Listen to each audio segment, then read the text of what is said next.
Joder, es Es que, Casa de Época. pues nada, que quiero hablar de libros y, digo, pudiendo hablar con el autor, Pero que estás con en Casa de Época, Juan. bueno, pues sí, sí, sí. ¿Y qué? Los escritores somos así, nos colamos en las casas. Lucas, ¿qué tal? Mi casa es tu casa, por cierto. O No sea, me lo digas dos veces porque eres la el mía. bienvenido, sois el bienvenido. Muchas gracias. Lástima que no habéis pillado la etapa donde se hacía algo más de fiestas, ahora es un poco todo más austero, pero bueno. ¿En tu casa se hacían fiestas como en la casa de Jorge Lago? Pues no lo sé, vamos, creo que no tanto, o sea, algo más tranquilito. Vamos a empezar por ahí.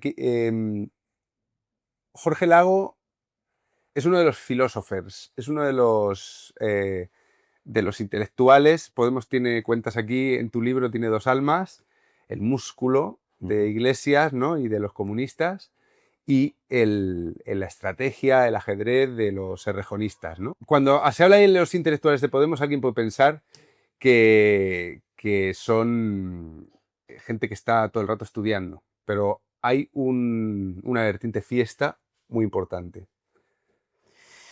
A ver, hay una vertiente fiesta importante, pero porque, o sea, Podemos es un fenómeno político que nace con personas jóvenes. O sea, que esto es importante. Y son jóvenes que además no forman parte de las juventudes políticas de los partidos tradicionales. O sea, es gente borderline. Mm. Y es gente en las que la actividad política se hace al margen de las estructuras clásicas, o sea, la universidad, los centros sociales. Entonces siempre yo creo que, o sea, que ya desde el minuto uno más o menos se compagina la idea de decir, bueno, vamos a un centro social, hay un concierto y al mismo tiempo hablamos de política con una cerveza y tal. O sea, esto fue la generación, ¿no? de todos los protagonistas de Podemos. Y entonces a partir de ahí pues luego se crea el fenómeno político. Hay Pero es algo muy generacional, muy normal, digo yo. otra cosa muy generacional, es que había gente en nuestra generación, que más o menos es la de Podemos, había gente que tenía que pagar alquiler y había gente que vivía en casas heredadas. Esta doble condición también está bastante marcada en Podemos, ¿no? Hombre, es que es Podemos, pero repito, o sea, aquello yo creo que es un movimiento generacional, o sea, un movimiento generacional de protesta, que en realidad empieza con el tema del G8, está Seattle, está luego Génova y tal, o sea, es un movimiento radical, los desobedientes, ¿no? Se llamaban, la generación desobediente. Y claro, era un movimiento que mezclaba, yo creo, dos almas sociales. O sea, es verdad que había, digamos, por mucha reivindicación izquierdista, de rebelión y tal, había personas que seguramente venían de condiciones sociales de clase media tirando a baja, o sea, yo qué sé, con padres con sueldo bajos, que vivían en alquiler, normales y corrientes. Y luego, pues mira, había algunos más pudientes. Había algunos que quizás tenían herencias, tenían, yo qué sé, pisos y tal. Entonces, y era en fin, la gauche divine, ¿no? O sea, los más adinerados del grupo. Pero los dos sectores, en su radicalismo, en su afán rupturista, pues yo creo que encajaron, ¿no? O sea, encajan y luego pues cada uno va un poco por su corriente. Pero tenemos ya los más juergas y los más serios, ¿no? Aquí hay una diferencia dentro de Podemos. Tenemos los que vienen de familias bien, digamos, la izquierda pija malasaña, tal, y luego los más obreristas, los que tienen una trayectoria más auténtica, ¿no? Sí. Tenemos hombres y tenemos mujeres. Este es otro de los... al principio son todo hombres, los líderes, salvo Vescansa, ¿no? Que está en el núcleo. Pero de pronto van incorporándose muchísimas mujeres al proyecto, y de hecho Errejón va a tener bastantes movimientos clave en esto, ¿no? Háblame también de esos dos Podemos, el Podemos macho y el Podemos hembra. A ver, el Podemos, yo creo que Podemos es macho desde el principio, o sea, porque los impulsores, si tú te fijas, los grandes nombres son todos nombres de hombres, o sea, masculinos, o sea, el Monedero, Errejón, bueno, el propio Pablo Iglesias, claro que o sea, es una presencia muy, muy masculina, si quieres, y además ¿no? de alguna manera no digo que lo reivindique, pero hace un poco de gran capitán, ¿no? Y luego, claro, hay un momento donde yo creo que también porque cambian el paradigma social del momento, es decir, hay un momento protesta de Podemos con la crisis 2014-2015, donde la clave no es si es hombre o si es mujer, sino se trata de dar el asalto al poder, criticar la casta, hablar de pueblo y tal. Y luego en un segundo momento, que es cuando Podemos entra en el Congreso de los Diputados, y entonces es cuando Podemos ya no les vale jugando la carta, de decir, oye, no somos anticasta, o sea, ya Nos hemos vuelto casta. claro, ya te has convertido al fin y al cabo en establishment, y es en este momento, además con el Congreso de Vista Alegre II, que es del año 2017, cuando Errejón tiene, digamos, la intuición, si quieres, de darle la vuelta a la tortilla y decir, oye, ya no vamos a hablar de pueblo y de casta, o sea, en la línea de ruptura, y vamos a modificar la línea en un discurso machismo-feminismo, ¿no? Y claro, Errejón hace esto porque, y además hay documentos, digamos, en su plataforma, en sus papeles para dar el ataque en el Congreso de Vista Alegre II, él habla públicamente de que hay que feminizar Podemos, de la misma manera que hay que feminizar la sociedad española. Entonces, la idea es como una fotografía más o menos de Errejón rodeado de mujeres, intentando pues conquistar el partido, ¿no? Entonces ahí está efectivamente Rita Maestre, Clara Serra, bueno, Carolina Vescans, o sea, todo un...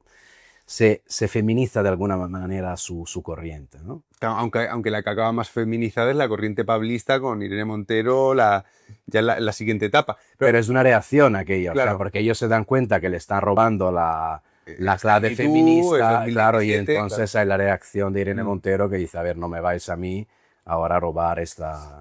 Pero tenemos ya tres.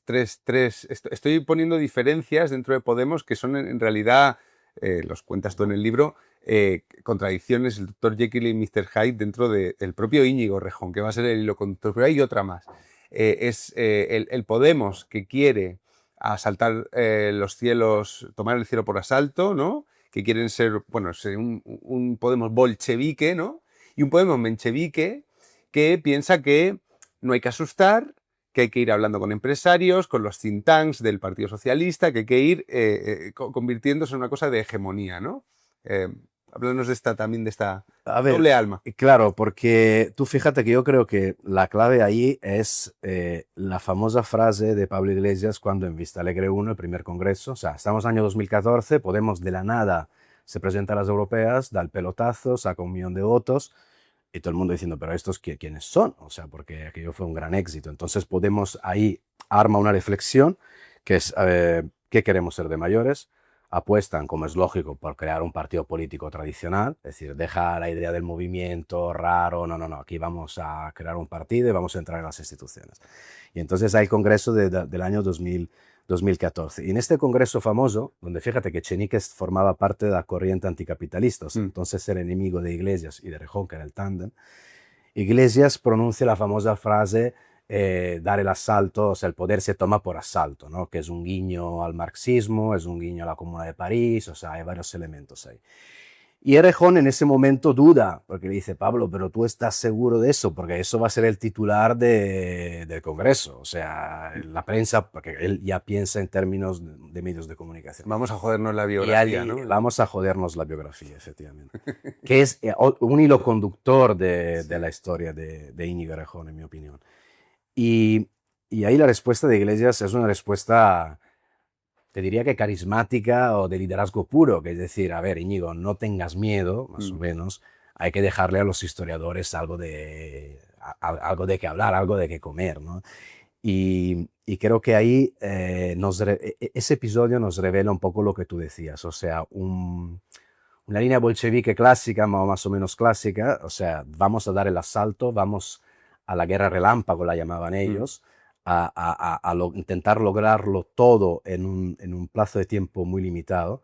La reflexión de la guerra relámpago la comparten Iglesias y Errejón, porque los dos, Iglesias yo creo que le gusta la idea de la guerra, de ir a contra todos, le mola, por así decir. Y en el caso de Errejón yo creo que hay un pensamiento estratégico, que es, tenemos que dar el asalto, conquistarlo todo, antes de que nuestros contrincantes se den cuenta exactamente de quiénes somos y de cuál es nuestra táctica política. O sea, cogerles, digamos, por sorpresa. Lo que pasa es que, claro, la guerra del relámpago puede durar 1 año o 2, como mucho. Y después de 2 años, o sea, 2016-17, ahí es cuando Errejón dice, bueno, pues esto, la guerra del relámpago, hemos logrado mucho, enhorabuena a todos, pero ahora aquí hay que modificar el planteamiento táctico estratégico, y es en este momento cuando se hace menchevique, si quieres, o sea, cuando empieza a entender que su relación con el poder, que relaciones con el poder, me entiendo, con los lobbies del poder, ¿vale? O sea, con los empresarios, con la prensa, con los medios de comunicación, con todos aquellos que les permite luego construir su imagen. Es ahí donde él dice, aquí tenemos que colaborar con algunos sectores, no podemos enfrentarnos a todos, porque si no, efectivamente, nos vamos a joder la biografía. O sea, la idea es decir, oye, y cuando esto se acaba, ¿qué?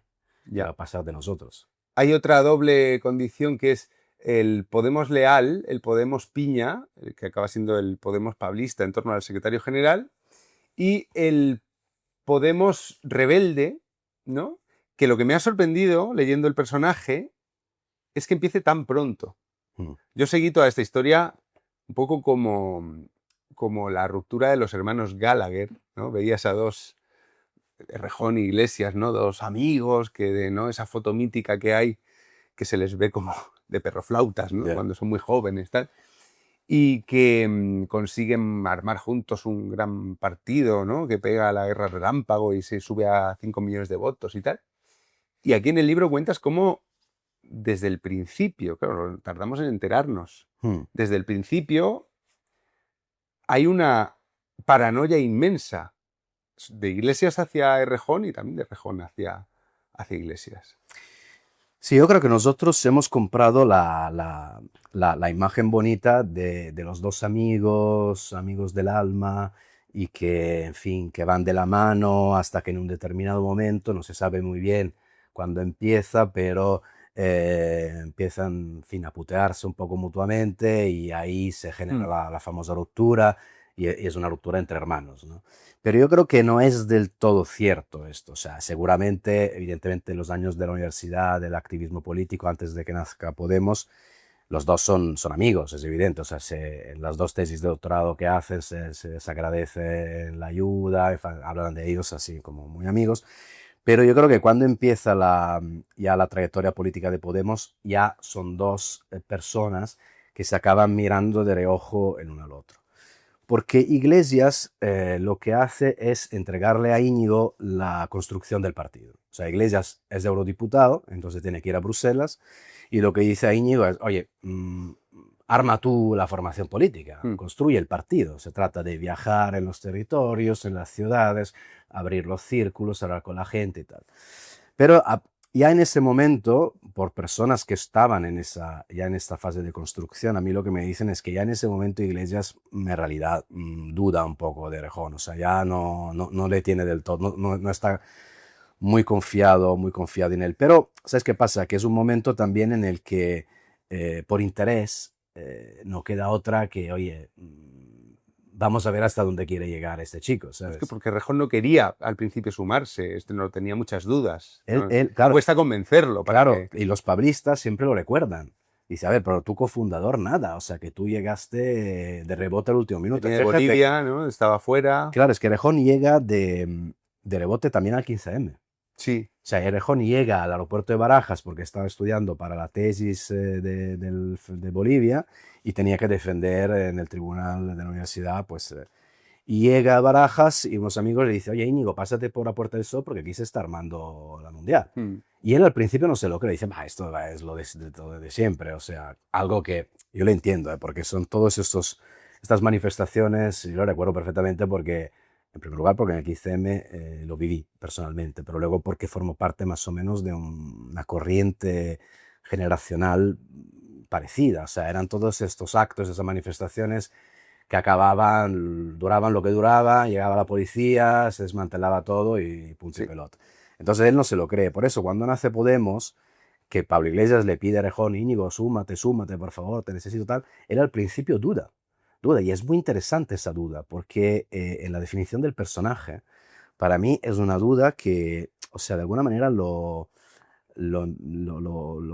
mancha todo desde el principio. O sea, él en ese momento ya duda de qué hacer y, sobre todo, hasta qué punto involucrarse en el proyecto, porque él se da cuenta, él conoce perfectamente quiénes son Pablo Iglesias, Monedero y tal, y sabe que son personas muy radicales, más radicales de como a él le gustaría hacer la política, y echados demasiado para adelante. Entonces dice, a ver, yo, que se consideraba más listo que los otros, más preparado, con un futuro profesional más seguro, porque él ya apuntaba a carrera académica, decía, a ver, pero ¿hasta qué punto me conviene a mí meterme en este proyecto de frikis que vete tú a saber que al final luego me mancho mi nombre y no voy a poder ser profesor universitario o ser asesor gubernamental, que era otra de las cosas a la que podía aspirar? Entonces, cuando hay la campaña electoral del 2014, que es la campaña que Íñigo, con todo respeto, porque es cierto, acierta dos, tres claves, poner la cara de Pablo Iglesias en la papeleta, el discurso del pueblo casta, o sea, él ahí marca las líneas de la campaña electoral. Cuando termina, cuando hay el éxito la noche electoral, el propio Errejón cuenta que cuando va al meeting de campaña se siente como absorbido por un agujero negro. O sea, es decir, yo ahora de aquí, ¿cómo voy a salir? ¿Sabes? Porque ya la cosa es demasiado grande. El propio Iglesias le dice, Íñigo, déjate de tonterías porque de esto ya no puedes salir. O sea, ya has entrado en una espiral de la que no puedes salir. Pero él, esa noche o las noches siguientes, en unas reflexiones, tú hablabas antes de las fiestas y tal, de los filósofos, tal, con esta camarilla de amigos que le gustaba mucho la filosofía política, ¿sabes? Mirar las cosas un poco en plan sexo de los ángeles y no pragmatismo y empirismo a lo Pablo Iglesias. El discurso que hace Íñigo es decir, a ver chicos, ¿ahora qué hacemos? O sea, ¿seguimos en este proyecto o nos marchamos y al final, mira, seremos aquellos que han hecho la campaña electoral de Podemos y nos vamos más o menos a vendernos como asesores políticos en otro tal? Y ahí ese dilema, que es un dilema shakespeariano para mí, o sea, que marca luego también un elemento de figura atormentada del personaje, porque acaba diciendo, a ver, a mí me va la adrenalina, a mí me va el rock and La roll, dopamina. a mí me va la idea de vivirlo esto, lo quiero vivir. Pero es una manzana envenenada de alguna manera, porque claro, todo eso conlleva lo que él dice, un coste luego en lo que es la dimensión privada de la Sí. persona normal y corriente y lo que es la vida pública, que es algo que, según él cuenta, pues acaba sufriendo bastante. Sí. Bueno, tú, bueno, no sé quién lo cita, pero tú hablas de Fouché por el libro de Stefan Zweig, la Sí. biografía de Fouché, no sé si es Monedero. Es Monedero que sí, hace sí, sí. una entrevista en el país. Sí. Me parece una de las mejores comparaciones que se pueden hacer de Rejón. O sea, leyendo el libro se ve a un tipo cuya ambición política tiene mucho de vicio, o sea, de eso de empezar probándolo y acabar enganchado y ya no saber salir. Él no puede sustraerse del lío en el que se ha metido y lo disfruta sufriéndolo, ¿no? Porque lo pasa mal todo el rato por la fama, ya no puede, la entrevista de Ángeles Barceló en TV3, o sea, él es una persona que sufre mucho, se supone, porque ya no es anónimo, porque ya está enganchado, pero al mismo tiempo de una cobardía y de una mezquindad tremenda, que yo creo que donde se ve más la mezquindad de Rejón en todo el proceso es, no recuerdo el año, cuando él traiciona cuando se va a la Comunidad de Madrid, que traiciona a sus correligionarios, deja tirados a varios, o con Rita Maestre también, o sea, en los momentos clave, Errejón, o sea, Iglesias, que es el de las grandes purgas, al que no se le puede contestar, parece que es más leal con los suyos que Rejón. Yo creo que es así. O sea, otra cosa es que la lealtad, la lealtad en la política es un elemento en parte contradictorio, porque claro, tú con quiénes tienes que ser leal técnicamente, con un proyecto político y por lo tanto coherente con tu gente, ¿no? coherente con una ideología, con una línea de pensamiento, o leal con tu gente. Yo creo que Iglesias, el pablismo en general, o sea, te diría que incluso Irene Montero, o sea, ellos siempre, si te fijas, apelan a la lealtad como algo casi de familia, a la idea Italia del Sur, o sea, estos son los míos y con los míos a muerte. Bueno, a núcleo de culto a la personalidad también, ¿no? De Partido Comunista de toda la vida, ¿no? Sí, bueno, Una lealtad atemorizada también, la gente tenía miedo de... Sí, hombre, claro, hay mucho comunismo, o sea, efectivamente, el comunismo sobre todo era una lealtad condicionada por el miedo. Yo creo que aquí hay evidentemente, claro, en un asesor, en un cargo menor, tiene que haber miedo, seguramente, oye, aquí voy a perder el trabajo y tal. Pero en los dirigentes principales, la lealtad es sobre todo una cuestión de decir, hemos empezado juntos, tenemos que terminarlo esto juntos, ¿no? O sea, estar unidos y defendernos mutuamente, porque ellos se sienten atacados. Y en parte es cierto que, claro, ellos plantean un ataque al sistema que efectivamente tú lo puedes llevar a cabo solo en formación política. Claro. O sea, tú tienes que estar ahí blindado, porque si no, en cuanto hay fisuras... Y Errejón, justamente, lo que le reprochan, uno de los elementos que más llevaba a los paulistas a atacar a Errejón, La relación con los medios. la ¿no? relación con los medios. O sea, la acusación de filtrar a los medios de comunicación los trapos sucios del partido, ¿no? Con las filtraciones iremos Y luego. la relación, fíjate, pero la relación con los medios, luego a veces hay también que entrar en la defensa del errejonismo, te quiero decir. A veces hay que, también a nivel periodístico, intentar entender dentro de lo posible las dos voces. Claro, sobre la relación con los medios, o sea, Iglesias tenía una relación con los medios conflictiva. Pablo Iglesias desde el minuto uno decía a los suyos, no tenéis que dar márgenes a los medios de comunicación, porque incluso los medios más de izquierdas o progresistas en realidad siempre estarán del lado del PSOE. O sea, nosotros siempre nos van a joder, más o menos. Pues de ahí la idea de crear sus propios mecanismos de medios de comunicación o usar las redes sociales como único megáfono para llegar a sus votantes. Íñigo Errejón, en cambio, no es que se crea la idea de que los medios son buenos, a pesar de que se deja seducir por ellos. Esto también es cierto. Pero él piensa que los medios, que él puede dominar a los medios de comunicación. O sea, él piensa, yo soy más listo de todos vosotros y lo que hago es entablar una relación de amistad con los medios de comunicación. Vosotros pensáis que yo más o menos soy aliado, colaboro con vosotros y os entiende tal, cuando en realidad yo os quiero utilizar para mis propios fines políticos.